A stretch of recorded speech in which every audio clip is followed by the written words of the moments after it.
So let's see today's raw mango panha. Now here I've taken 3 mangoes, raw mangoes, washed them well, and I'm going to cook them in my pressure pan. Now I like to add these limes to my pressure pan, that way it remains nice and clean. Anyway, I'm going to pressure cook this for 1 whistle on high, and then I'm going to simmer it for just about 5 minutes and then turn off the flame. And after that, let the mangoes or the raw mangoes which are cooked nicely cool down to room temperature. Then we're going to drain off all the water. And now I'm just going to peel the raw mangoes which are cooked, and the peel comes off very easy. Now don't discard the peel because there is some mango pulp that is there on the peel, so I'll show you how to take that off too. So I've just kept a colander on top of a vessel in case, some of the pulp or the juice tends to come out, so it goes into the vessel below. So don't overcook these raw mangoes, just, simmer them.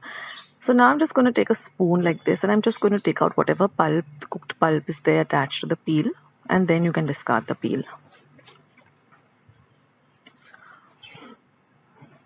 So we have to try and get as much mango pulp as we can. And now I'm just going to squeeze out the pulp. Now don't throw out these seeds. You can just put them in your, garden window, whatever pot that you have in your garden window or in your garden. So don't discard them. And then just smash up the pulp really, really well with your hands. And now we're going to run it through a mixer, because then we want a nice smooth paste like this. So now I'm just going to run this through my colander so I get a nice and even smooth paste of this, of the mango paste. And once I've done that, I'm just going to transfer this nice smooth pulp into my jar. And I'm going to add exactly a cup of sugar. And I'm going to mix this in really, really well till all the sugar, mixes in well. Now I'm going to add half a cup of water because that makes it easier. So I'm just going to rinse the mixer pots, whatever pulp is there, I can use that. And we're going to whisk this in really well till all of the sugar really dissolves. Now we're going to do a taste test and just see if any more sugar is needed. So I needed a little bit more of sweetness, so I added about 5 tablespoons more of sugar. So you have to taste it and, adjust it as per your taste. So basically you have to have this sweet and sour element. And again, mix everything till all of the sugar dissolves. So this is going to be our concentrate of the panha that we're going to be making now. So I added just about 1/4 cup more of water. That helps in mixing up the panha, otherwise it becomes very difficult when it's very solid. And then I'm going to add a few strands of saffron. That's completely optional. What it does, it just brings out a beautiful, it just gives this panha a beautiful color. Now this is the concentrated syrup. So whenever you want to have panha, you just pour this into a glass and then you add water to it as per your, how thin or thick you like your panha, and then have it. You can even add ice cubes to it. So that's it, guys. This is a lovely, cooling and refreshing summer drink. So do give it a try. It's so simple. I'll catch you in my next video. Take care, guys. Bye. Today's lovely recipe of AMBE DAL. Now here I've taken 1 cup of chana dal, washed it really well under water thrice, and I'm going to soak it in 3 cups of water for 6 hours. You can even soak it for about, a longer period, up to 10 hours also. Basically, we want the chana dal to nicely absorb all the water and really fluff up for this recipe. So just set it aside for about 6 hours at least. Now, in the meantime, I've taken one small kairi. You don't need to take a very large or medium sized, even a small kairi will do. Wash the kairi really well, or the raw mango, and peel the raw mango. So since we're using 1 cup of chana dal, 1 small raw mango will suffice. If you want to make a larger quantity, then a medium sized kairi will also do. So wash the kairi really well, and then we're going to just peel it using a potato peeler, or you can even use a knife. Once that is done, I'm just going to use the large, the holes of the grater, and I'm going to grate it in this way so that we get these long strands of the raw mango. Now grate it up to till you come to the center, that is the seed of the mango. So don't grate the white the part which is very close to the seed. Avoid grating that part.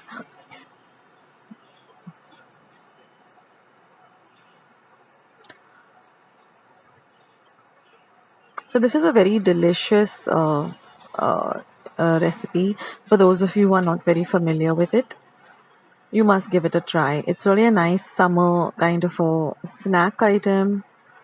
And now I'm just going to refrigerate this till I'm ready to make the AMBE DAL. So you can store it away in your refrigerator. So now after 6 hours, I've drained out all the water from this chana dal that was soaked. And you can see that it has become nice and light and fluffy and actually swelled up. So now I'm going to add this dal, the soaked dal, without any water, to my mixer jar.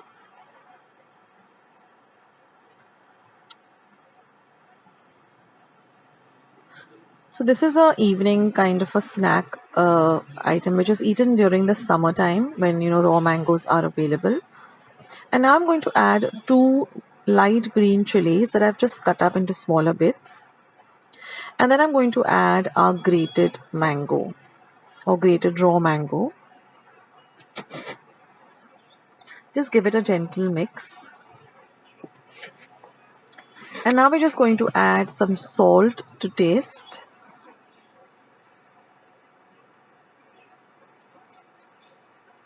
And I'm also going to be adding 1 teaspoon of sugar. So this will balance out the taste. Now we're going to grind this to a coarse paste like this. And now transfer the paste to a mixing bowl because we're going to temper it or add a tadka or a fodni. So just transfer this mixture that we've ground to a large mixing bowl. And now I've taken my small tempering pan or tempering vessel and I'm going to add about 1 tablespoon of oil.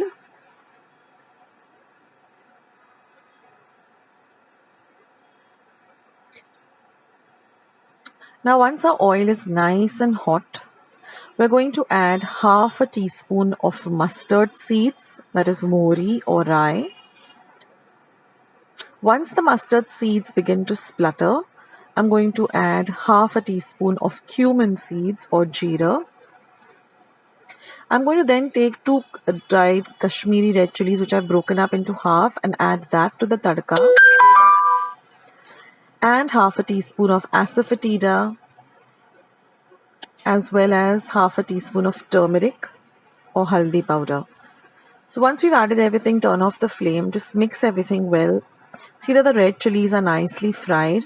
And now I'm just going to add this to my ground dal. So since we've not cooked the dal, so this will, the oil which is hot will kind of, cook it a bit to the right amount.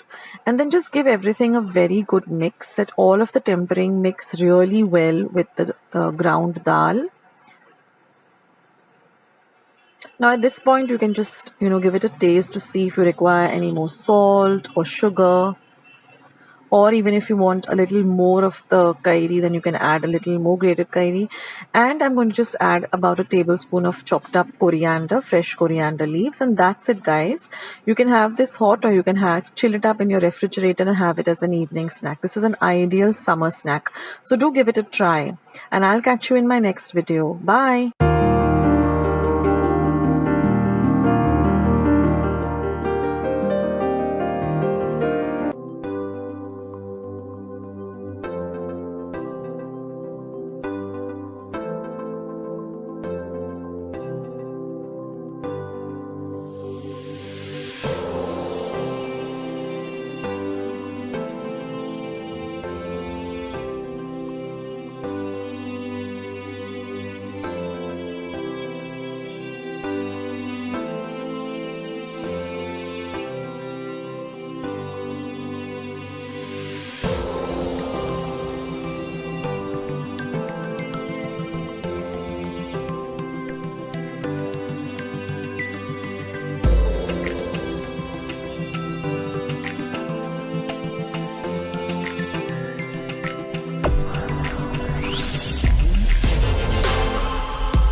Today I'm going to be showing you a KAIRI saar, and my mother-in-law is going to be preparing it.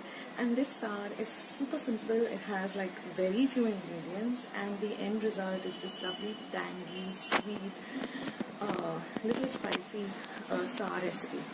Now, saar is a very thin kind of accompaniment which you can have with rice. It's just like how you have a tomato saar or a soup consistency, but you can have this with some rice, with some pickle, papad at the side, and it tastes simply divine. It gets ready also very fast. So let's get into today's recipe then. So let's begin with today's KAIRI saar or raw mango saar. This is being prepared by my mother-in-law, so I was just filming it. So she has taken one big raw mango and just cut it up like this after peeling it. We're not going to be using the seed or the stone as it's called. Now she's just heated about 1 tablespoon of oil. Now once the oil is nice and hot,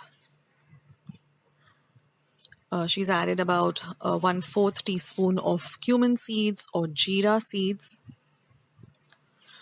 about half a teaspoon of hing, 1/4 teaspoon of hard or turmeric powder or haldi powder, 1 light green chili cut up into 2, 2 green chilies, and 2 dried red chilies. I'll be writing down all the ingredients in the description box below. And then she's just going to be frying the chilies well. Next, go in the cut up KAIRI or the raw mango.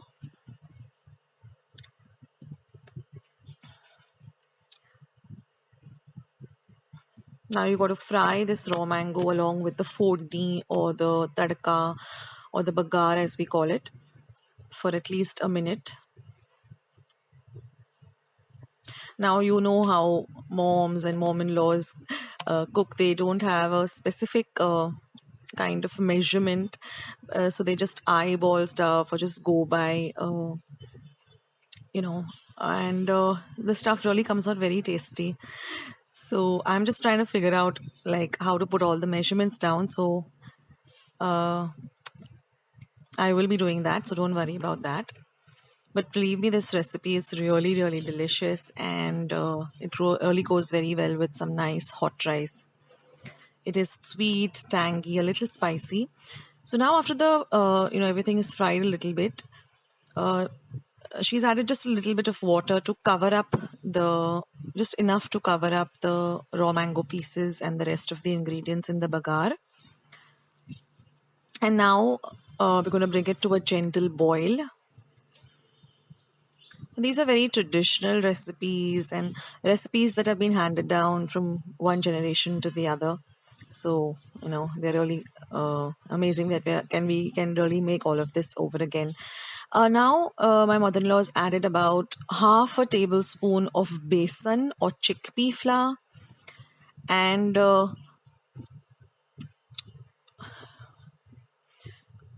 she's just mixing it up so that all the lumps go away, so that we get a smooth kind of consistency. And now I guess another half cup of water. So by now 1 cup of water.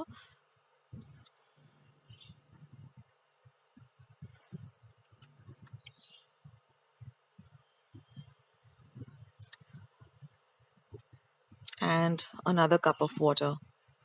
We don't want to make this too watery.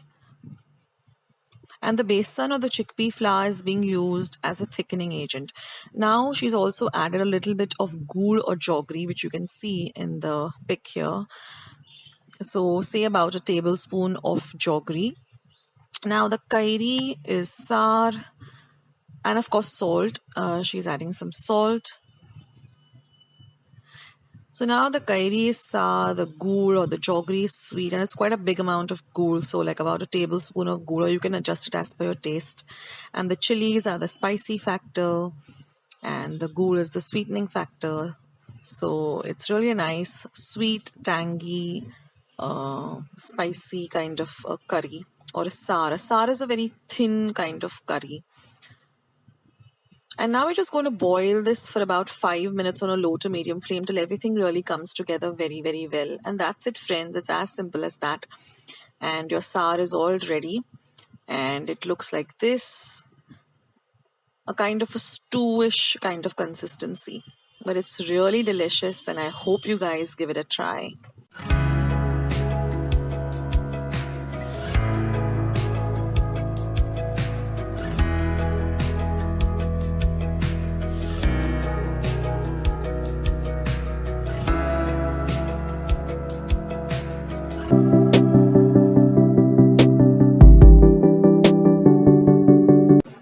So friends, let's see today's delicious coconut mango chutney. So these are the ingredients. Let's go through the ingredients. So here I have a cup of freshly grated coconut, 1 cup of coriander leaves washed well, half a cup of grated raw mango or KAIRI, 5 green chilies, half an inch of ginger and about 5 cloves of garlic, 1 teaspoon of sugar. Now this is the coconut water because I just used fresh coconut, but that's optional. If you have that coconut water, you can use it, and some salt to taste. And these are my lovely flowers. I just wanted to share them with you. I love flowers in my kitchen, and I just got this and it was so beautiful. So just a small little diversion. Anyway, so now I'm just going to add the coconut to my mixer jar, the freshly grated raw mango,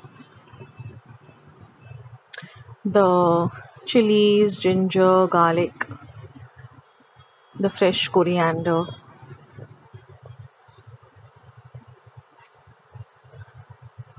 some sugar,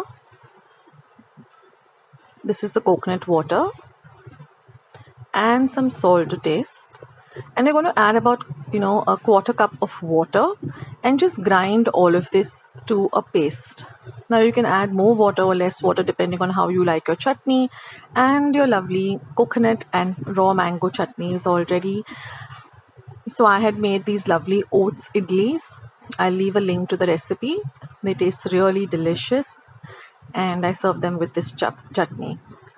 So I hope you like today's recipe and I hope you give it a try. This goes well with anything, like even dosas, uttapas, anything. So give this recipe a try and let me know how you liked it. And I'll catch you in my next video sooner than you think. This is Akshata signing off. Take care guys. Bye.